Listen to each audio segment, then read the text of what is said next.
Okay, so I have a bit of a problem. I thought that I had white paint with me, and it turns out that I don't. I just brought like my package of paint that I usually will take with me if I'm going live painting.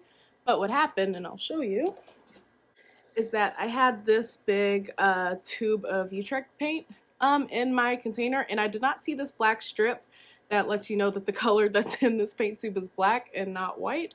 I, for some reason, just assumed that it was white, especially because I had another big tube of black paint, and so we're gonna have to get a little creative here, because we're not gonna be able to perfectly replicate white in her eye like that, but we can try our best. So hang on, we're gonna try something. We're gonna get creative here.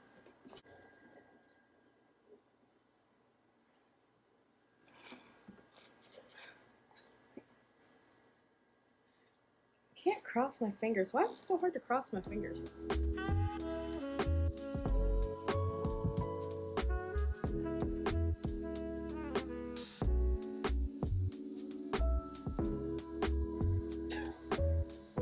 Okay, I'm good. I'm good. This actually worked. Basically, the Titan Pale is doing a lot of the work here.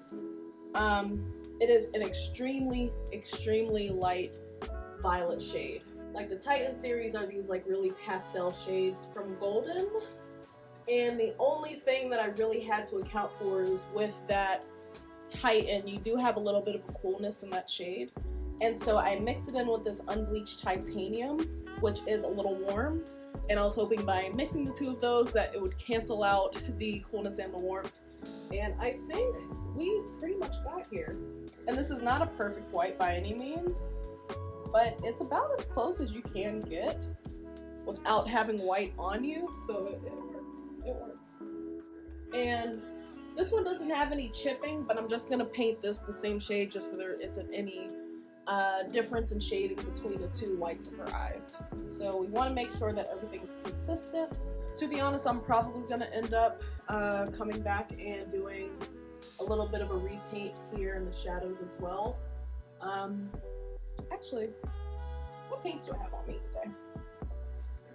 I don't know why this Van Dyke does not want to come loose. Like, trying to unscrew this and it's just not. Why am I so weak? Hold on.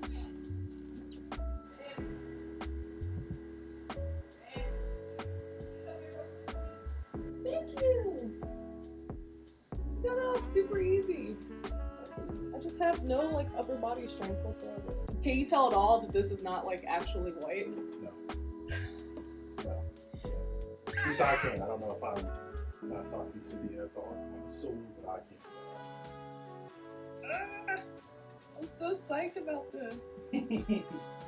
Like whenever I was like, I'm gonna try something out. If I mess it up, I'll just come back. Since Katie's not here, I'm gonna try to do a little work there.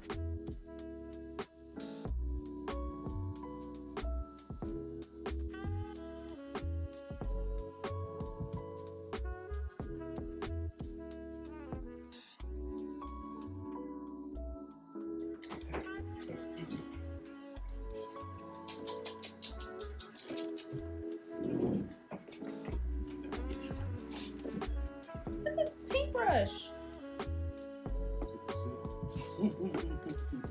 You better not try to lick it.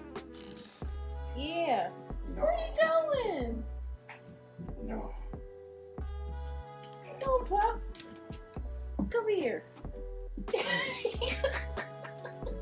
You didn't do that at the bottom, right? Huh? There's tail can be. No. Like that. The shading here really needs some work. So we're gonna go in, just like our two basic shades here. We're gonna fix that up.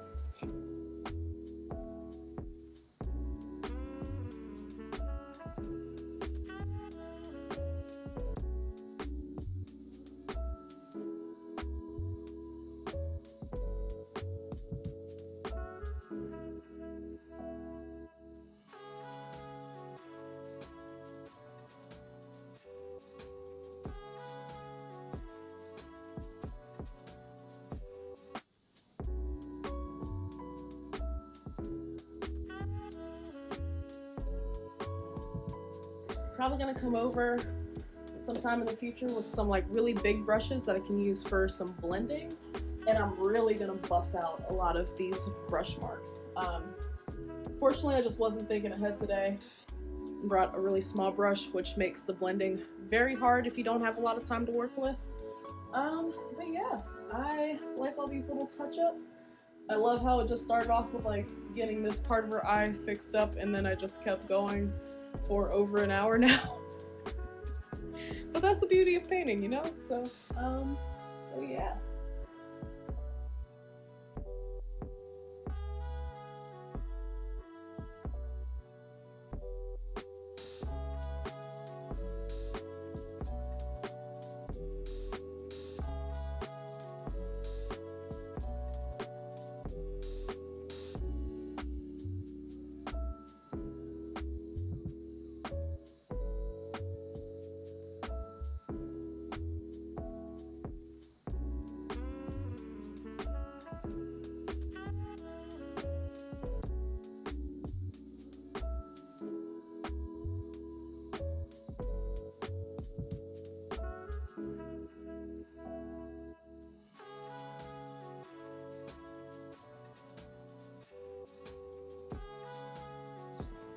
So the wildest thing just happened to me while I was on my lunch break. I'm actually going home early because of this. But I just got attacked by a bird while I was eating my lunch. I was actually taping my lunch at the time. I'm really upset because the video itself doesn't have sound because I was doing like that thing on iPhone where you can like record something while you're on the phone, and I was on the phone with my partner at the time. But because of that, there's no sound attached, and my phone was pointing at my food. I'm gonna try to like go for my bus, but I will still explain the story in just a bit. Okay, so I just got off the bus. So I'll explain what happened. You know, I just thought it was like cute lunch. It was gonna be like a very quick passing clip just in my vlog for this week. I felt like these two, I don't know where I felt like these two little claws just like hook in to the back of my hair, and all of a sudden I just felt like flapping against my head. And like I panicked. Like you'll see in the video, like I almost dropped my lunch entirely. So I was just like, what is happening? And like I stood straight up, and like I still felt it like flapping against my head, and so I was like trying to push it off. I'm pretty sure it wasn't food related, because as you can see at the end of the clip, I like put my food down, I kind of like back off of it, and the bird doesn't come and like try to take the food. Because if that happened, it would have just been like, oh, these are birds at the university who have no fear of humans anymore. They don't care. So I'm guessing I was sitting too close to its nest, and it just like took that as a challenge. And so yeah, I told my manager I need to come home early so I can wash my hair, because birds in the city are disgusting, as cute as they are. I'm not trying to catch any parasites, germs, anything like that, so I'm gonna go and take a shower, and yeah, I'm just gonna spend the rest of my day doing some art. So silver lining for that, I guess. I don't know. Another silver lining is that my print came in that someone ordered this past week. So I guess I'll be able to send that out. I'm just really emotionally exhausted. I have never been attacked by a bird. So I'm very on edge, but also really tired. So I'll see you guys in a little bit.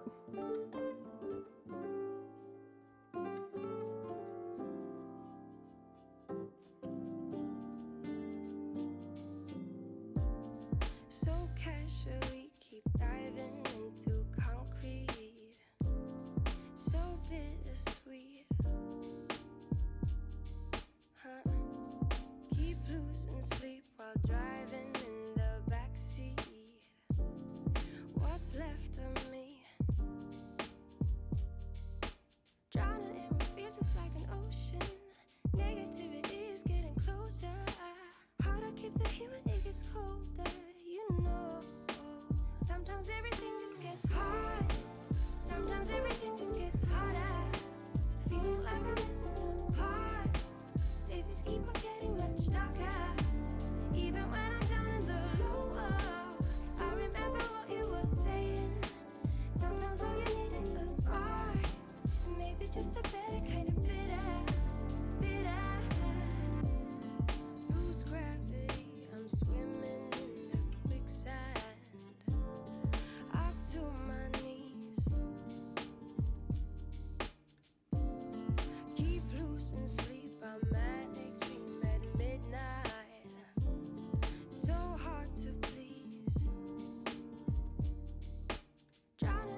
Right, so it is Friday morning. It is 9 a.m. I have someone coming to pick up an original. It should be here in a few minutes, but piece that we're giving home today is Good Girls Are Never Mean. This is the first piece from 2019. It carries a lot of symbolic meaning, so really excited to finally give this one a home. I think she just pulled up. So we're gonna go give this piece out and then yeah, be back. Just gave her the piece. It's going to its new home. You know, this is the second piece this month that has gotten to its final home, its new home. And it's really exciting. There is a bit of a bittersweetness to it. I know this is something that a lot of artists deal with because we put so much of ourselves into our pieces. And so there's almost the feeling of like you're giving away a part of yourself. And that's a part of yourself that you won't have access to again because, once it's gone, it's gone. Hello, Sophia. Yeah? You have a message for the audience? Yeah? What do you want them to know? Tell them. Let your voice be heard.